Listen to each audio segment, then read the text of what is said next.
December 7th Daily Devotional from the Heart by Ellen G. White. Noah's unwavering obedience. Noah was a just man, perfect in his generations. Noah walked with God.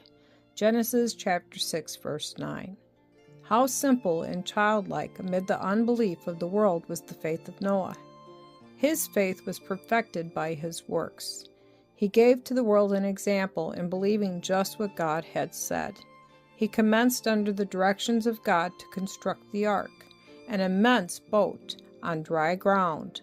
Multitudes came from every direction to see this strange sight, and to hear the earnest, fervent words of the singular man who seemed to believe every word he uttered. A power attended the words of Noah, for it was the voice of God to the people through his servant.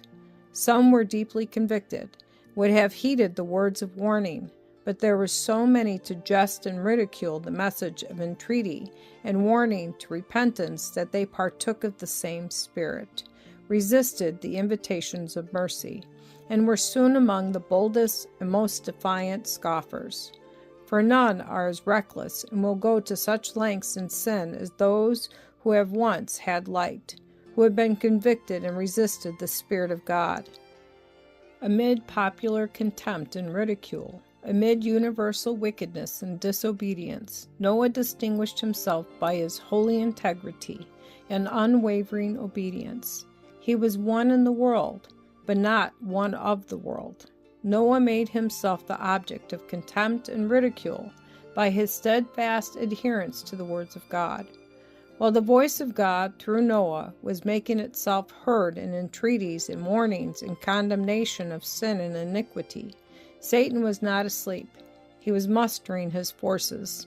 Noah was tested and proved. Opposition met him from the great men of the world, from philosophers and men of science, so-called, who tried to show him that his message could not be true. But his voice was not silenced. 120 years the words of warning continued to be heard in earnest tones and were sustained by his energetic work upon the ark.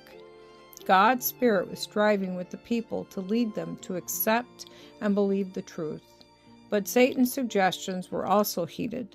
Their own wicked hearts were more inclined to harmonize with the sophistry of the father of lies than with the pleadings of infinite love. They manifested their indifference and contempt of the solemn warnings of God in doing the same as they had done before the warning had been given.